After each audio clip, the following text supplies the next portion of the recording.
Welcome to Storyteller the Storyteller. Storyteller the Storyteller is creative conversations with me. I'm Shannon Cason. I'm a storyteller. I tell stories on pages, on stages, and on my podcast, Homemade Stories. Or I changed the name to it. I keep saying Homemade Stories, which is Homemade Stories is fine, but it's Shannon Cason's Homemade. Make sure you go to that, subscribe. I got a new story out right now called Tattoo or No Tattoo, so listen to that. But today I'm talking to storytellers. Like I like to talk to storytellers. And if you enjoy that, make sure you like, subscribe. I'm just starting this out. So like, subscribe, join the conversation too. In the comments, you can join the conversation and ask some questions as well. I love that. But today I'm talking to Shawna Renee. Shawna Renee is a broadcaster. She's a storyteller. She's a healer. She's worked with Sirius Radio, CBS Radio, so many different Radio One, all the big ones. But I want to talk to her about her storytelling, and I'm specifically curious about the healing aspect of storytelling. She talks about healing and connecting communities, and I want to talk to her about that because I found that storytelling can be a salve to troubling times, to heartache and all those things. So I want to speak to her about that a little bit, but I'm gonna bring her up. Enough of me talking. I'm gonna bring her up, and we can have our conversation. Hey. Hey. What Yeah. up, though? What up, though? See, and you Detroit as well, and you bring up Detroit a lot in your stories. When I listen to your I'm stories, wearing my D right now, matter of fact, always. Yep. See, the thing about Detroiters, we everywhere. I was just talking to somebody about that at Savior's Day. I was like, people everywhere, you know what I'm saying? But Yep. I don't remember exactly where we met, or if forgive me if we even saw each other in person before, but I know we had a great conversation. We had connected in some way, had a great conversation. What I think of you and what I know of you is, it was, even before this, it was comfortable to talk to you. Like, it was a comfortable place to talk to you. Also, I know of you as a broadcaster. I know you worked for many years. You have a lot of experience in a broadcast career. I know you as a storyteller because I've seen your stories, and our conversation, we talked a lot about storytelling. I'm finding out about this healing aspect as well. But tell me some of the things I don't know. Some of the things that I might not know. Tell me a little bit more. Tell us a little bit more about yourself and things that might not be a part of that whole the descriptions I've given. What? There's not much because I'm so transparent. Like you, Shannon, as you know, to be a storyteller, you have to be willing to tell, your stories are very often, your life, the things that you go through, the experiences that you have, the relationships that you've built, the relationships that you've broken. So to be honest, like you said, I mean, I've worked in radio for many, many years. I think there's some parts about that people don't know because the vast majority of my career actually has been working in international radio. So though I've worked for local and like US based like SiriusXM, I spent 9 years of my career working for an international satellite radio company, and I was programming their world music channel. So I spent most of my 20s traveling the world, covering world music festivals. I mean, everything from like Brazilian bossa nova to like, traditional Turkish music, all of that. So, because I wasn't broadcasting here in the United States, a lot of my friends and the people who know me here weren't aware of that. I'm a mom, I'm a wife. I've got a really small but close-knit family that I adore, that mean the world to me. That influence every move that I make in one way or another. Yeah. I am a healer, like most healers, because life has required me to heal. You know what I mean? I am a serial entrepreneur. I have been a serial entrepreneur since I was 6 years old, walking up and down, the street asking, I used to have these little stuffed animals. And so, okay, I'm a Okay. storyteller too. So, Yeah, yeah, yeah, yeah, yeah. I So you got a got a story for story for everything. everything. Yeah. And that's what I love. That's why I like talking to storytellers. Yeah. So yeah, so like I'm a serial entrepreneur. I've been for a while. And so when I was a young kid, because I always like to make money. I never ask for money. I need to make it. You can give me an opportunity to make it, but I need to make my own money. So when I was little, we used to have these book fairs. You remember those scholastic book fairs that we used to Yeah. have in like elementary school and things like Yeah. that? I spent a And lot you of money could on those with my daughter. Yeah, yeah, yeah. exactly. Well, I Uh-huh. remember as a kid, we were part of them. And so I wanted more money for more books because I'm also a voracious reader. And so I used to take my stuffed animals in like a little wagon and go up and down the street and charge my neighbors for like a stuffed animal show. So I pull them out and be like, this is TikTok. And they give me money. And that's how I'd take that money and I go and I use it for my books or whatever else I wanted. So from that time, I've always had a hustle. Mm-hmm. Always had a hustle. Mm-hmm. No, no. So That, yeah. that's what's up. That's that Detroit energy too. Right. You know what I'm saying? Right. Right. I Right. came out. I came up with a father who everything he saw was something, and I try to do the same thing because I think that's part of it. Look, finding the opportunities in the things that we love doing or we enjoy.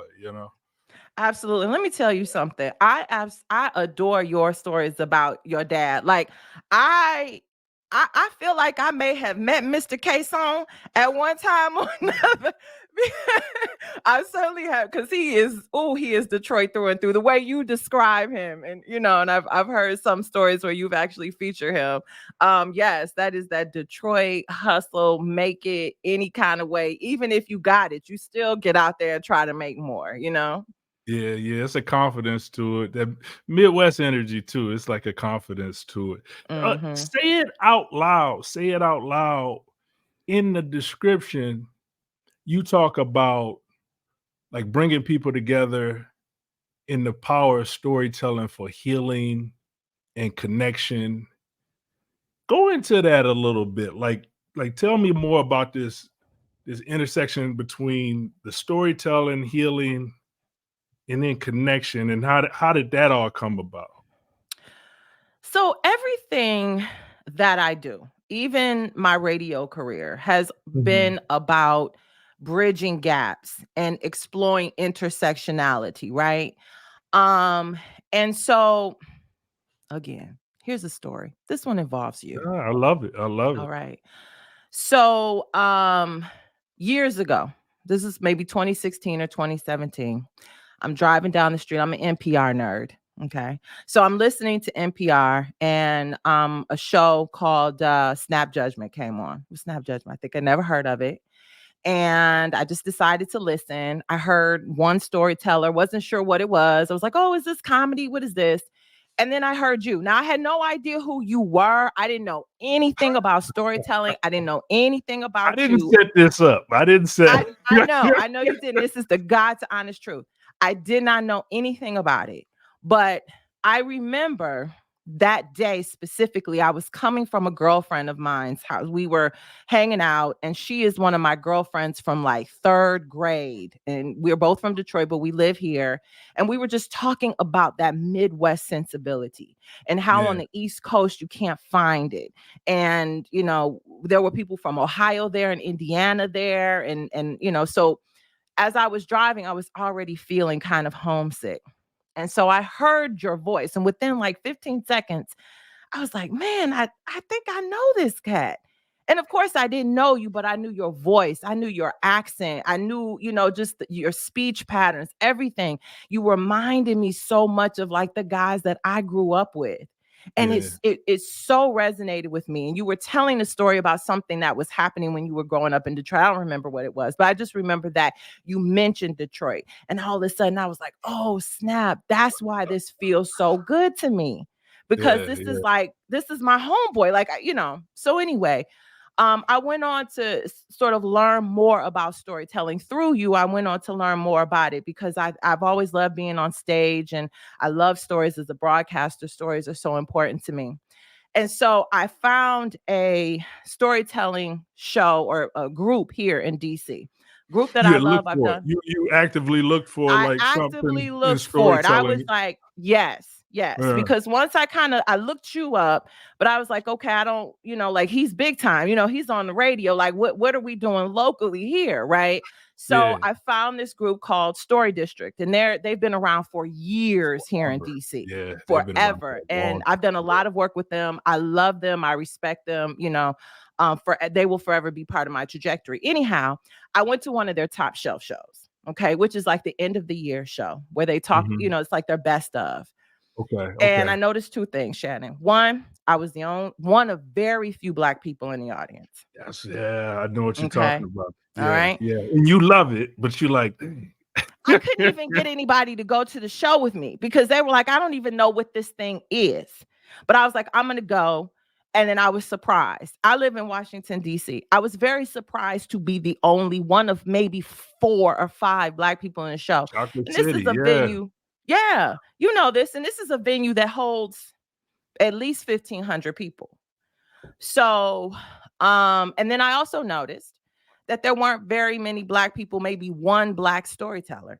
There were other storytellers of color, like there was the Indian woman, Indian American woman, like from India, and like she was telling the story about how she was just finished her master's program and she was going to go get her PhD, but decided to go to India and live in an ashram and study yoga, and she went riding an elephant and it threw her off her back or something like that. And all these stories were like that, and they didn't resonate with me.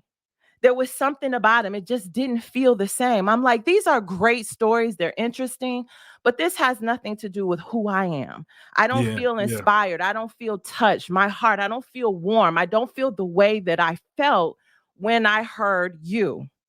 And that's when I realized there has to be a space for us. And I don't just mean Black people, but I mean just ordinary, everyday people who are going through life doing regular people stuff and have processed it and learned from it and grown from it and want to share those stories with other people, Yeah. not just to get it off our chest, but for the purpose of letting folks know, like, you're not alone. Like, we're all out here struggling. We're all out here doing the damn thing the best that we can. And so Mhm. that's part of the reason why I started Say It Out Loud, because I realized that, one, as people of color, and I mean that, like when I say Black, I mean Black. When I say people of color, I mean people of color. As people of color, we are the originators of this thing, right?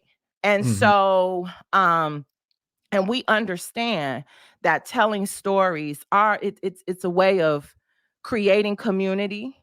It's a way of letting everyone know what our like social norms are. Those are like the griot traditions. We let everybody Yeah, know through stories what's no expected of doubt you. about it, no doubt about it, it goes deep, yeah. It does. And, and again, this idea that though we may be from different places, there are still very there are still human experiences that run through each and every one of us. We've Right. all been scared, we've all been happy, we've all done things we regret. We've all been in good relationships, bad relationships. So being able to create a space for people to tell those stories, to get that off of them in a way, and then also to create a space for people to come and say, "Ooh, okay, I feel seen, I feel heard, because I understand and I know, that we're doing this, we're just living this life together," was a big part of that healing. And then again, on a personal level, as you know, and all storytellers know, you can't really tell a story. Good storytellers only tell stories that they've processed already, right? Mhm, mhm. So even though we can have fun just talking about the things that happened to us yesterday, to really get on stage and to do a story that is going to be resonant with people, we would have had to sit down and really think about it. Yeah, yeah. People Mm. who my coaches, I've had some phenomenal storytelling coaches, and they all push me. Well, how did you feel? Why did you Mhm, do that? Where did that come mhm, from? What were you mhm. wishing had happened instead of Those that? questions Those are questions. amazing. Yeah, when you ask those questions, they demand answers. So if a coach or even if it's yourself, and you go further to ask deeper questions, because I do that a lot. Like, what did I? Because we have this like block, this stop, where we know it's an appropriate place to go, right? So and then Mm. you say, but what did I really feel? When you meet Right. somebody and you're like, oh, they were nice. Nice is the easiest word. What do you really feel about them? And then you can get a little, but it takes that courage to kind of go deeper in that. Yeah. Exactly. And those questions are also healing, right? Because those questions then give you time to really process the things that you've done and why you've done them. And Mm, that's why you go to therapy. I mean, what does your therapist do? Ask you a whole bunch of questions. So how did you feel about that? So how did mhm. that make you feel? You know what I mean? And so this is a space, though I am not a therapist by any means, but as a storyteller, and then eventually when I started say it out loud as a storytelling coach, I could at least stand in that gap and ask those questions. Now I'm not gonna be able to give you tools, you know what I mean? But I Yeah. at least can get you that far. But even for yourself, like not diagnosing anyone else or doing like clinical therapy in a sense, but has there been stories you've told or stories you've heard that have been transformative for you, like have created some healing process in your life? Um, have you had those experiences yourself through storytelling? Sure, sure. I like to tell stories of my childhood, like stories growing up as a young person. Um the story that I did, I won a moth slam years ago, and I told this story about wanting to be a Broadway actress because that was my dream. I mean, I held on to that for so long, only to realize that I was and am remain tone deaf. I can't sing.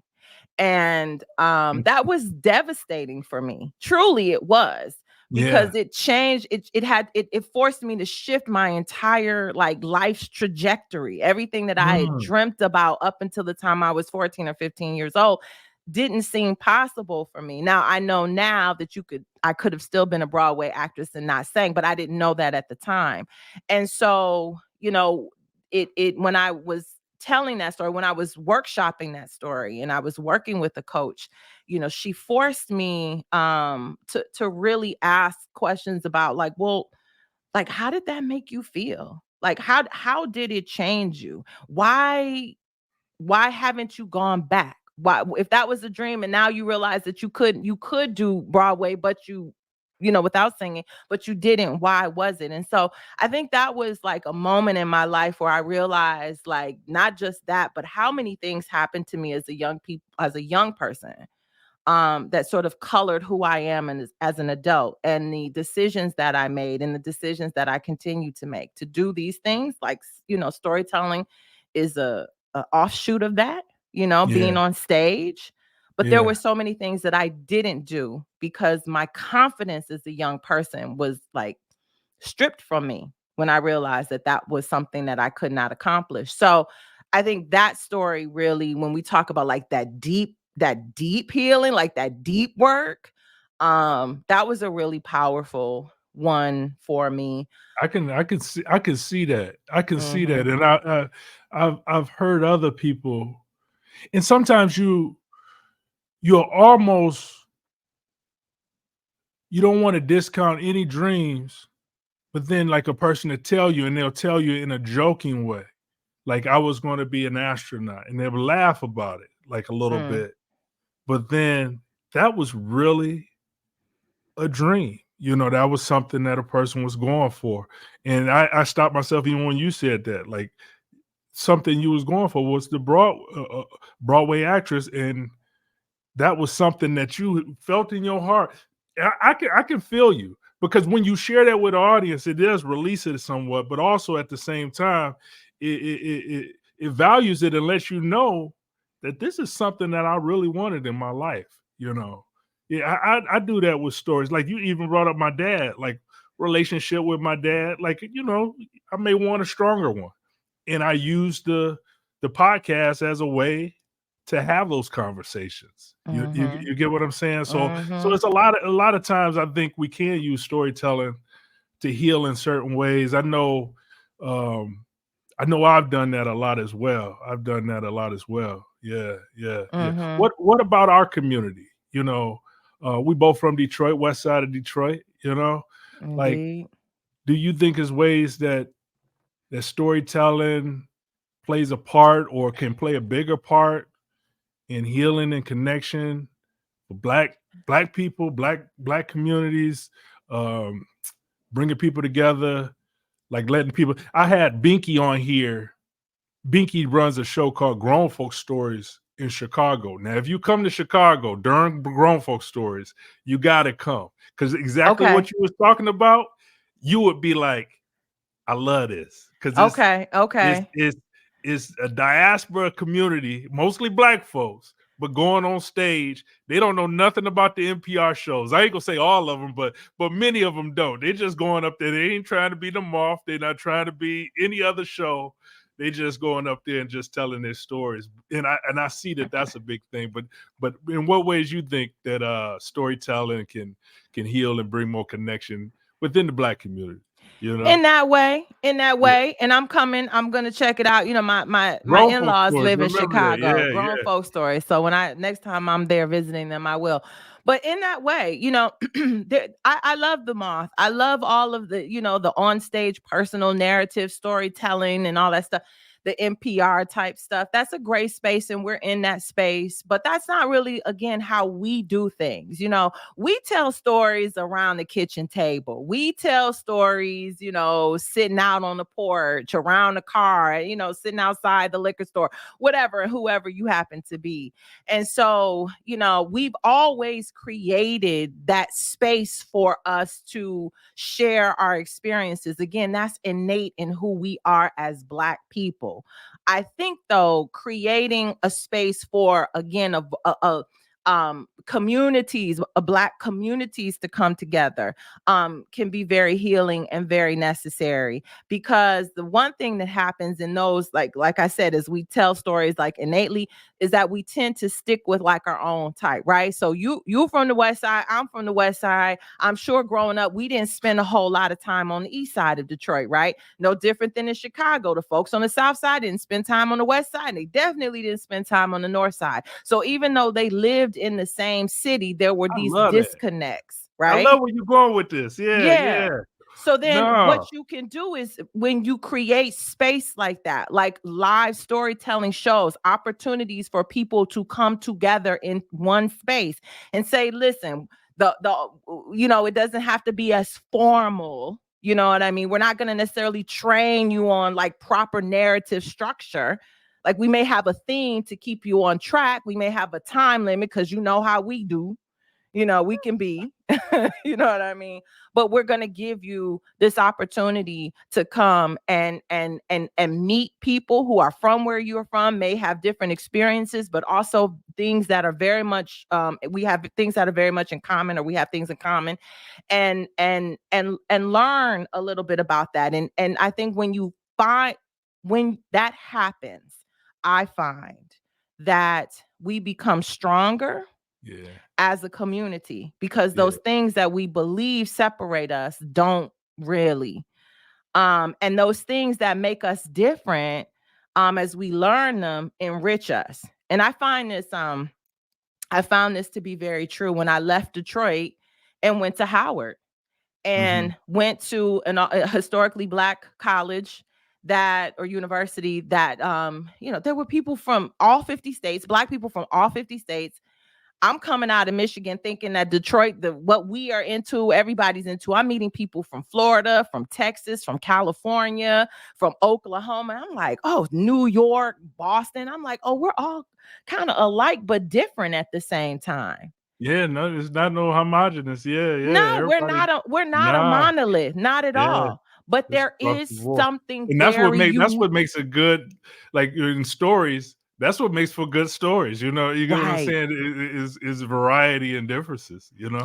but Yeah. still knowing that there is a common experience, right? Yeah. Yeah. And that's Exactly. the thing that I that's what I love about when we get together and tell stories. I also love it when like you have people of color get together. So that's when you can have like I've been in shows where you've had African Americans, Caribbeans, Africans, Latinos, coming together and telling their stories. You're like, oh snap, we do that too. Or, Yeah. oh, okay. So there's a sense of community, and then at the end of the day, you just walk away and think to myself, I didn't really like these people. What's something about these people I didn't really like, but you know what?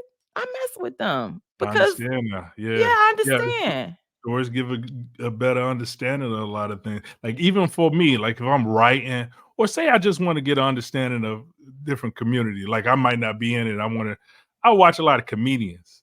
Like I'll watch comedians that's it, and I know that they like comedians have to give like that inside joke to kind of their audience or whatever. So I'll be listening for them inside jokes, and I'm like, oh, okay, I get it.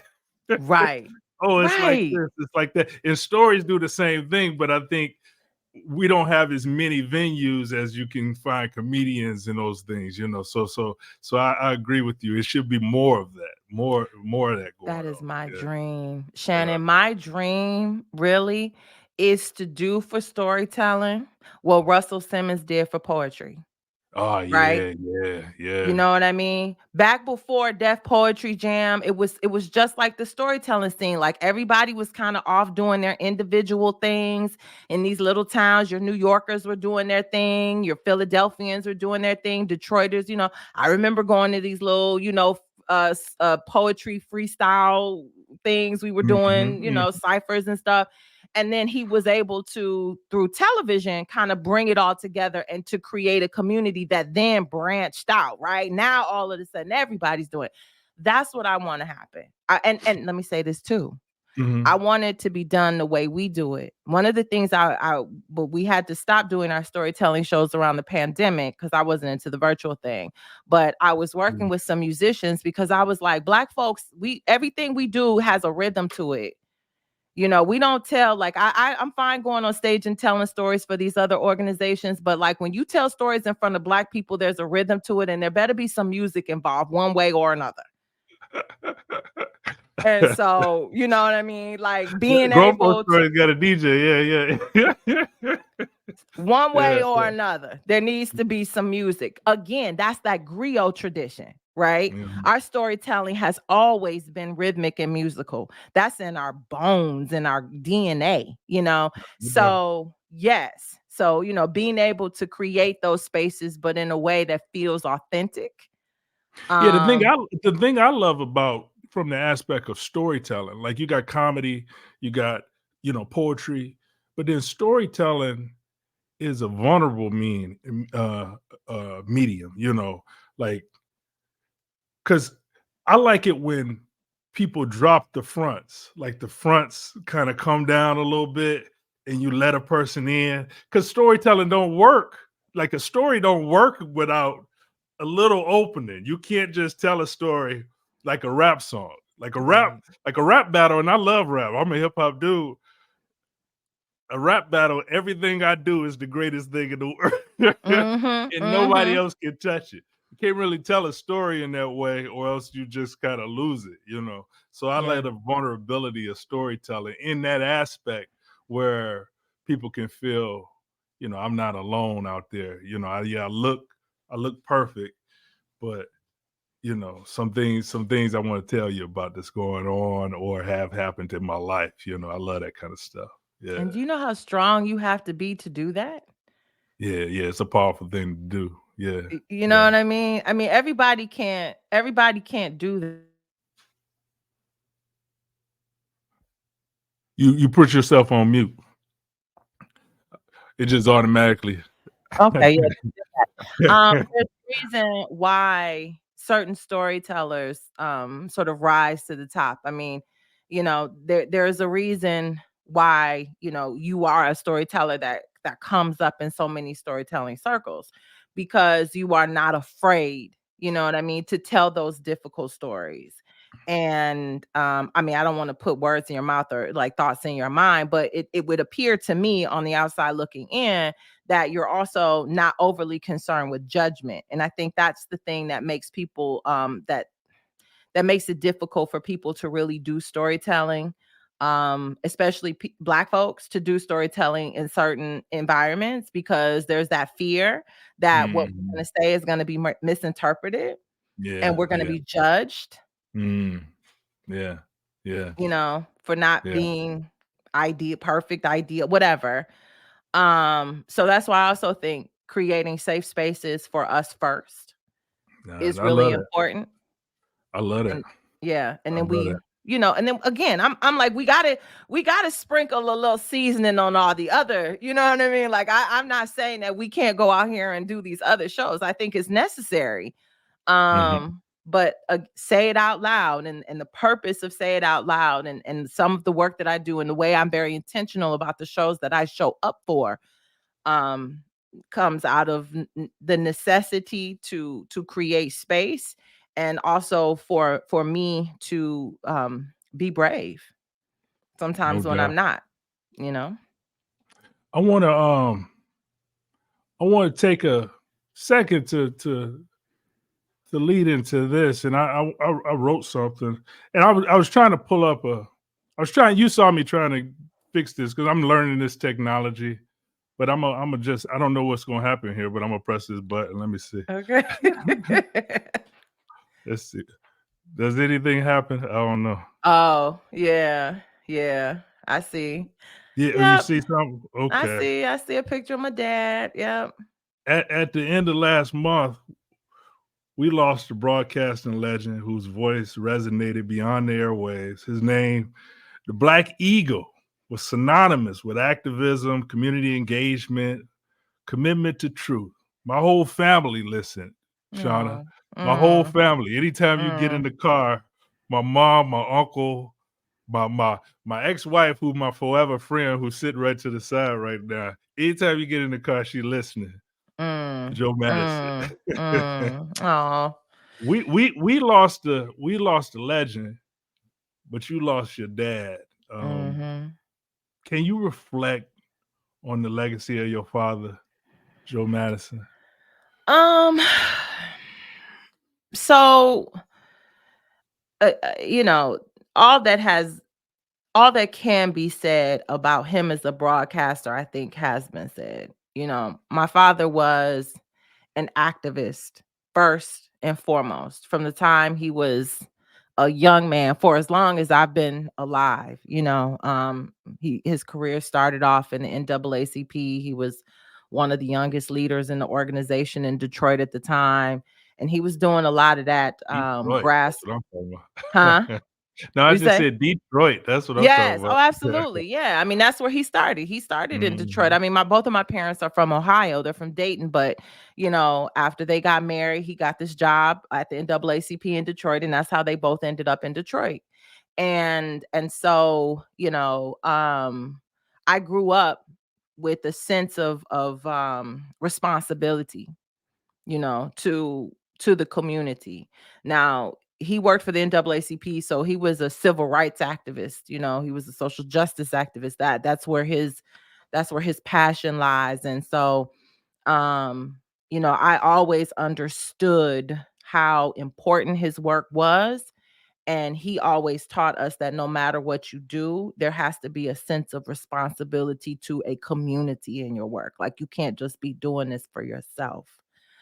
I love that. Yeah. Yeah. So that was why he would always say, like, what are you gonna do about it? Don't leave it, don't wait for me to do it. What are you going to do? And so the legacy he left me, though, was, even though politics and social justice, I was very aware of those things, have always been, it's not really where my passion lies. I believe that the ruin and the strength of a nation, it happens first in the home.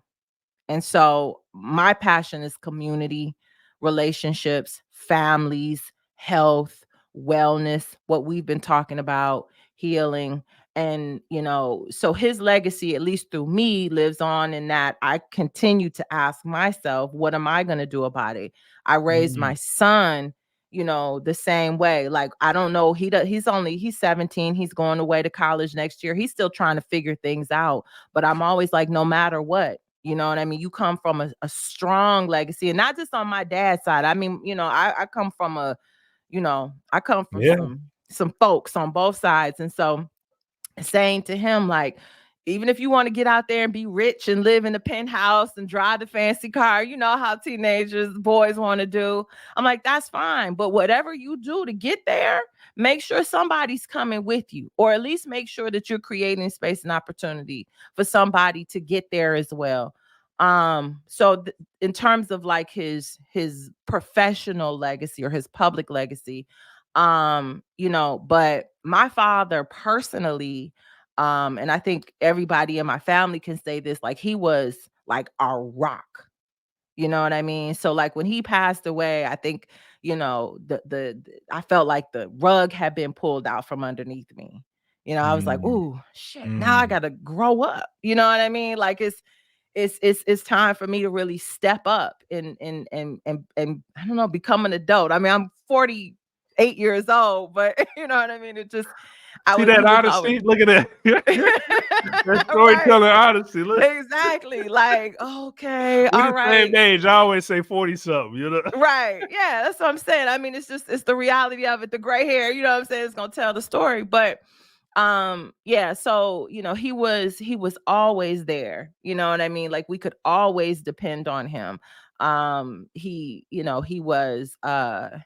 was a true Gemini, in that, like, what you saw publicly was one thing, but he was so funny and fun, and he loved, like, the grandkids, and he taught my son how to launch spitballs, and he'd be in restaurants and they'd be doing spitball contests, and you know what I mean, just a lot of pull my finger and all that kind of stuff. Like, he was that granddad, you know what Yeah, I the mean? granddadds could do that. The grandparents could do all that stuff. You'd be like, what did you would never let us do none of this stuff. Oh, no, no, but my son, my nieces, like, they got away with murder, and he was just so much fun to them. For them, he was a lot of Mhm. fun for them, because he genuinely loved his family. He loved his family more than anything else. We talk Um, about stories. Was it any specific stories or memorable stories you remember of you or him that you'd be comfortable to share? I don't know any memorable stories that you think of. you know what? I've I been know it's working probably on many, but that. anything that There's jump out? so yeah, I mean, Yeah. there's so many. My father, he did a voter apathy walk across the country, like, Wow. when I was about 10 He was years no joke old. with those the challenges. I would just be like, Right. walk across the country. Okay. He walked across the country. This had to have been in probably around 1985 or 86. So this was, like I said, I was young at the time when he did this. I mean, my younger sister now, who is 40, was a baby, I believe. So he would he walked across the country, and so, we would meet him, you know what I mean, in these different places, I have these memories of like being in these different places, and like meeting people, and just being in awe of, like, the way people reacted to him. I think, like, those were the first time that I realized, like, oh, okay, he's somebody else. You know what I mean? Like, That's special. he's not just dad. He's Joe Madison, and that means something, to people outside of our family. So I have some very sweet memories about that time in my life as a young person. And there are others. I mean, they're kind of Yeah. hard to No, pull that's beautiful. down, No, I right love that. I now. love that. I love that. You on the road, you meeting up with your dad, he walking across the country. That's Walking pretty across the cool. country, vote, and look, it was like a voter apathy march. And so the whole point was, like, we were going to bury voter apathy. So there's a whole bunch of black folks walking Mhm. across the country. Now, middle America ain't nowhere nice, but sometimes. and they were carrying a coffin Okay. across these little podunk towns and these little Midwestern states and stuff. I mean, it just the way things that now as an adult. I mean, my dad went to Sudan, and at the time when South Sudan and Sudan were fighting, and people were just discovering that slavery existed, like chattel style slavery still existed, and going and buying people, you know what I mean, for the purpose of setting them free. But just kind of hearing those stories and talking to him when he got back. And I will say this. Though. One of the most incredible stories for him was one that everybody was able to live with us, which was when he did Finding Your Roots with Henry Louis Gates. And during that show, you're familiar with that show. Yeah. Yeah. So we found out that my father's father, the man who he knew as his father, was not his biological father. Wow. And it was one of the only times during that show, I think the only time during that show when that was discovered. And so in the latter part of my life, I got to watch him process that and deal with that. And the way that he dealt with it, really, it gave us such a sense of strength and pride and identity and curiosity, and it rippled out in ways that I'm not going to talk about because it involves other people in the family, but that rippled out into the family and changed it. So, I could do this all day, but those are some of the things that, one of the things that's amazing, because you say, like, you started here talking about what are you going to do, and pretty much in all those circumstances, it's like he lived that life, Yeah. Mm-hmm. He's going to do it. What about in honor to him? I wanted to take a second or a few minutes. Definitely had to honor that, because that's one thing you don't lead with. I never knew that until your father passed, when you posted it on your picture on your page, and I was like, I didn't know that, because that's not something that you don't necessarily lead with. You have your own career and your own life and things that you do as well. So I appreciate you taking that time to share with. I really appreciate it. I really truly do. Yeah, thank you. Thank you. Who are some of your other? I know your father is a big influence. Who's some of your other influences or inspirations to your storytelling, healing, personal career? Again, I talk a lot about my father. My mom is a beast. You know what I mean? My mom is a 3-time Emmy Award winning broadcast journalist. Yep. She was the head of the special projects division at Channel 7 in Detroit, a beast. You know what I mean? So like when people look at my broadcast career, they're like, oh, it was influenced by her dad. But I'm like, nah, I mean, I crawled on the floors of newsrooms as a little girl with my mother. You'll appreciate this. Like, I have pictures of me sitting on Bill Bonds's lap. You know what I mean? Like, the people from Detroit will get your that. Your dad and Bill Bonds don't mind putting something in the jar every now and again. Right. Exactly. You remember how he used to go at it, right? Yeah. So she influenced me. She's probably one of the smartest people I know, but also one of the kindest people that I know. So I think my sense of responsibility for myself and my family and my people, Black women, that definitely comes from her. God, there's so many people that I've worked with over the years. I've been very fortunate that in my career, I've had folks who have taken me under their wing. I mean, names that, people that you may not know, like in radio, the gentleman by the name of Ray Boyd, who worked in New York and Atlanta. I mean, he also from Detroit. And when I went to go work for this company, he came to my office. We connected through the fact that we were from Detroit. and he taught me everything I know about radio and programming. That's wonderful. And, you know, to this day is like my Uncle Ray. You know, so I have a lot of people in my life, in my storytelling life. There have been coaches that I've had. There's a woman by the name of Stephanie Garibaldi who has been so influential. I've never said this to her personally. So if she's watching this, she probably now knows it. You know, I would not be the storyteller that I am today if it weren't for her, because she always challenged me. She gave me confidence because she's always like, oh, you're so good. But you know, I love that story. However, you need somebody to give you good feedback too. Right. You know, and so and then Amy over at Story District, I mean, the opportunities that she gave me, I mean, there's so many. You know what I mean? Even you, like I said, I mean, though you shocked me with that one. When you said that in your IG post, I was like, oh, absolutely. I was like, what? Absolutely. I mean, when you're talking about it now, but I can see it where that connection with the Midwest and just somebody speaking how you speak. Because I watch your stories, and everybody, you got to go watch her stories. Put her name in YouTube, watch the stories. Your comfort, you taking your time and your comfort and your dignity on stage, even if you're having fun. You know what I'm saying? You like, yeah, okay.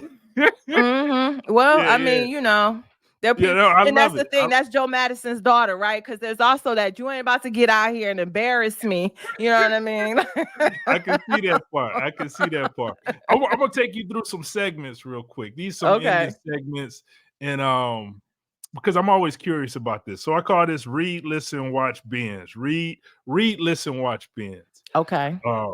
First thoughts, and then a brief reason why. First thoughts, brief reason why. A book you would suggest everyone to read.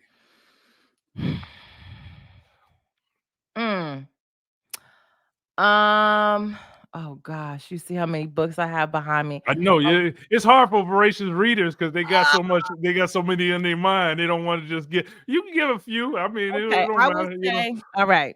I'm gonna tell you. It's a Deepak Chopra book. It's called, is it The 7 Laws of Success? I think it's called The 7 Laws of Success. I believe that's what it's called. It was one of few books in my life that I would actually buy several copies of and give to people. I first read it when I was in college. It sort of introduces the reader to the different laws of the universe. So you remember when everybody was thinking like the law of attraction, the law of reciprocity, the law of there's 7 of them. I can't think of them all off the top of my head, but that's one of the books I would recommend, because I'm always about like I like to figure things out. I want to know how this universe works. Like I understand I'll never know it all, but everything that I can know, that my human brain can hold, I want to hold it. I want to know. I love a good suggested book. A good suggested book mean everything, because you can go through it's millions of titles. You know, what about podcasts? What's a podcast you've listened to that you would tell somebody, go listen to this one? That's even harder than the book. That's harder. Okay, man. I gotta get these. I gotta get these questions out in advance. You see, you telling me what to do. You telling me what to do here. Oh, that's even harder than the book, because you know I listen to so many different podcasts for different reasons. You know, just like any I said, that jump out. It don't have to be the perfect one. Listen, let me tell you something. Don't laugh at me. I've been listening to these two for 10 years, a grown woman loving them. I've always loved the read with Kid Fury and Crystal. No. I think, you know, because I do some podcast consulting. I think, you know, they were the first to do it the way that they do it, and they still remain the best. The other thing I like about them actually is that they are not afraid to be honest and vulnerable. Even though they're funny and it's all entertainment, and they, you know, they know their lane and they stay in their lane. But there have been moments, especially in the last year, when one or both of them have gone through some very difficult, real serious shit, if I can curse. And they were so honest about it, you know, and so I appreciate them for that. And because I appreciate and respect people who are not afraid to be vulnerable. So I I love love it. them. I listen to them every week. Yeah. What about movie or documentary? What's a movie or documentary that jump out? It could be either one. Yeah, you're gonna have to go ahead and get these questions out ahead of Yeah, I'm gonna time start from giving this them out point in advance. forward. Because I would have had something for you if I know. I don't know why you just said that. It's not a movie or a documentary, it's a series, but one of the series that I really enjoyed, and I actually really enjoyed it after listening to the podcast that went along with it, was Lovecraft Country. Do Oh, you that's a remember good that? show. Yeah, that was a good one. Mm-hmm. Yeah. Yeah, it was a really good one for a variety of different reasons. There was that sort of science fiction, Afrofuturist, African traditional religion, spirituality elements to it. A really good story. I don't know, for whatever reason, that was the first thing that come to my mind. And like I said, because I listened to so many podcasts, there was a companion podcast to that was hosted by two sisters. Please forgive me, I don't remember their names, but they went into depth in this the symbolism of the show, and it just took it to a whole nother level. I went back and watched it with that information. Oh And wow, you went back. oh Okay, so yeah, you hadn't watched it, or you watched it twice? I watched it once, and then I discovered the podcast. So I listened to all the episodes of the podcast as they were breaking down the symbolism. Then I went back and watched the series again with that information and those things in mind. And it took it to a whole nother level. Right. Yeah. So yeah, so that's one Yeah, of and then the even the series. H.P. Lovecraft author. There's a lot to his story as well, because it's not all positive, far as on Black folks. Exactly. Yeah, Which I did not know. I knew yeah, nothing. I just went into it like I get on these apps and I'm like, okay, I'm bored. Let me see what I want to watch. And I'm like, I'm rooting for everybody Black. So let me go find the Black show. You know what I mean? And that was really how I discovered it. And yeah, so I love that. I love documentaries. I mean, if it's a music documentary, it does not matter who it's that's what I was about. gonna get to. Listen, this is my Yeah. last one. This is what I'm gonna Mm-hmm. get to. What you Mm-hmm. listening to, or what you'll say? You gotta go listen to this. It don't have to be new. It'll be So whatever. look here. You ever hear how like they talk about like, when you die, you venerate your ancestors and you play the music that they love. I told my son, if that's something that you decide to do when I'm gone, you need to make sure that Erykah Badu is on that playlist. If Yep. if just her, you know what I mean? I will bless you from, above, from the realm of the ancestors, because you will have done good by me. I love, love, love, love. I am a huge fan, forever fan of Erykah Badu. There is another gentleman that I didn't discover him, but he came to my attention through her, called Duran Bernard, young Oh, brother, I don't know voice. him. Okay. Oh my God. My God. The way he's able to use that tool. Now he's crazy. Now he's fun. I I mean, need a he's little like a crazy. little I like a Rick little crazy. James, a Yeah. little Prince. You know what I mean? He's fun, but he's so incredibly talented. And I went to go see him. He did like a little tour. So I discovered him again because he used to sing back for Erykah Badu. And that's how I found him. And he did like a little tour, small venues. And I grabbed a ticket and I grabbed one of my girlfriends. I was like, you got to come see this person with me. She's like one of the folks that I work with in radio. So I knew she'd appreciate it. Hands down, I one mean, of the best shows I've seen hope in the you last listen. 10 or 15 Hope you years. listening. That mean a lot too for an Erykah lover. You know your music.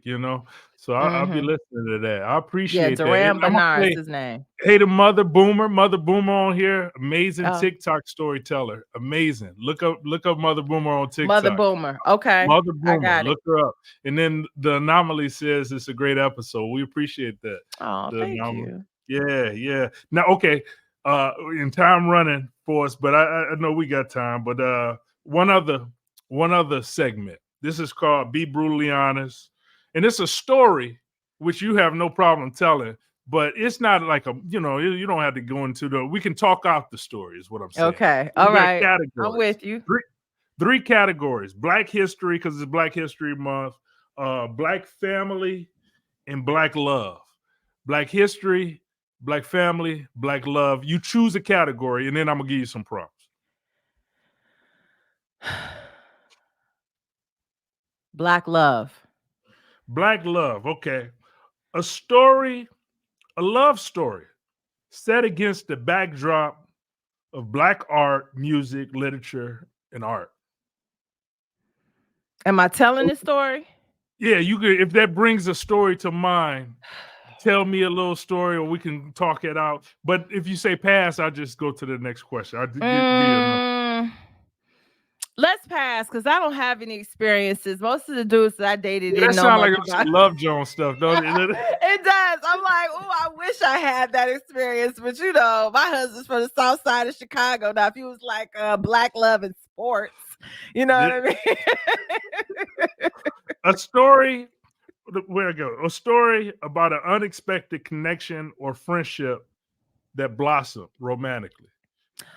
Okay, so listen, real quick. I told this story actually, and this story is one of the reasons why I do not tell stories that involve other people because it always backfires on me, right? So, but don't tell it.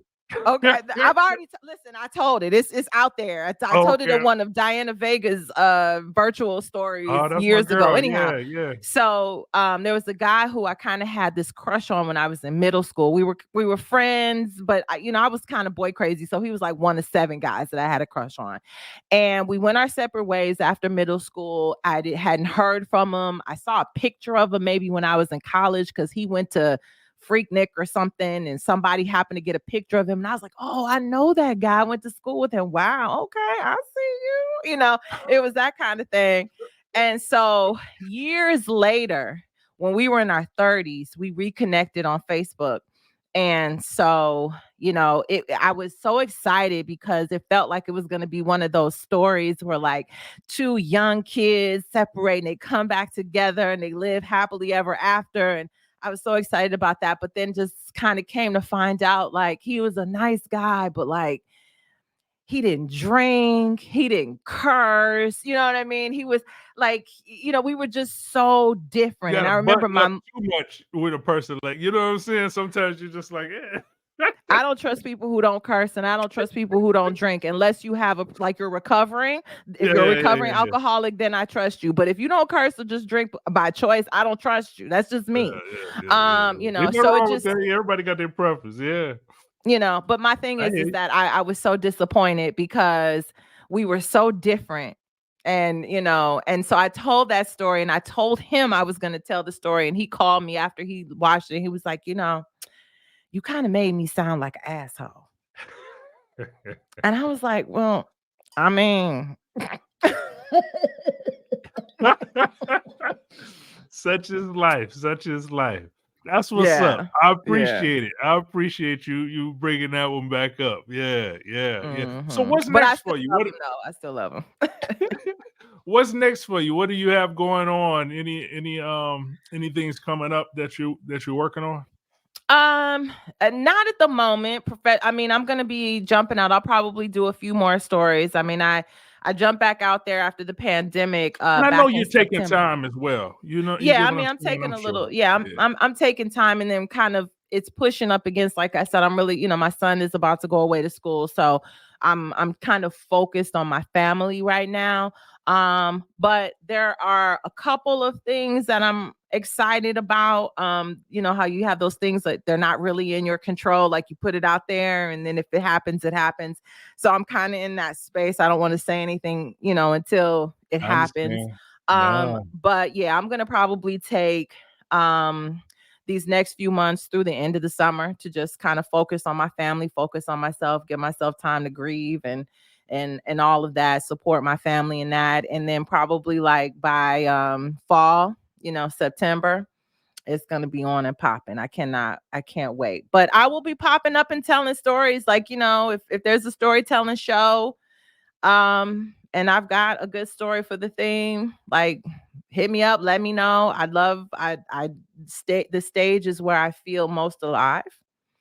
So I can see that too from the stories when I just watched them right before we got on, and I'm like, she's good on stage. Oh, thank you. I Yeah, love you like being the on. stage. It's the Leo in me. I I can't can, help it. You know what I mean? both me and you. I'm Leo too. Oh, Yeah, okay. See, yeah. see, No, no. yeah, Yeah, no, that's what's exactly. up. That's what's up. Mhm. I got your social media in the description, but what's your social media and what how can people keep in contact or see more of you?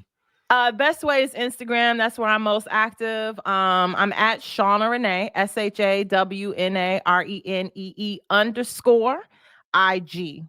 So that's probably the best place if you want to learn more about, like, say it out loud, workshops, what I'm doing, where I'm going. You want to see some of the work I do, you can just go to shawnarenee.com. It's Yeah. all there for you. And if you want to reach out to me, that's the best place to do it as well. Yep. And I got it all in the description too for Thank everybody. you. So definitely look up and keep in contact. Thank you so much, Oh, Shawna. this was I fun. Thank appreciate you. you. I appreciate you taking the time to talk and tell us more about your career and then honoring your father as well and sharing some of your stories with us. Um, means the world, means the world. And I hope to have these talks more often. You know, I'm glad I had this venues for us to kind of connect again. So yeah, thank you so Absolutely. much. Absolutely. Thank And continue doing what you're doing. I mean, like I say, I'm quietly following, but I'm always there. I'm listening to your homemade stories. I got you. I'm subscribing. So when they pop up, I'm like, all right, let's see what Shannon's talking about. you. I See mean, what Shannon please, talk about today. let's see what he's talking about. I feel like I know way too much about you, but that's probably all of us because you're so honest and authentic. And, I appreciate that. And I think you're incredible. And so it's been such a pleasure. Thank you so much for asking me to be I here. appreciate you. I appreciate it. I'm gonna say a few words. Stay on the line. I'm gonna talk to you in a Okay. second. Thank you so much for joining us for Storyteller the Storyteller. That's what we do. Every Sunday at 8 p.m. Eastern, join me and we talk to storytellers. We tell stories. We talk about good books to read, good things to watch on TV and movies and all that good stuff. You got a new music to listen to today. But next week I have Ada Chang. Ada Chang is going to talk to us, and I'm excited about that. So make sure you like, subscribe, and then join the conversation. Leave a comment if you're watching this after the show. And thank you so much. Like and subscribe. I'll be back with you next week. Now that's homemade.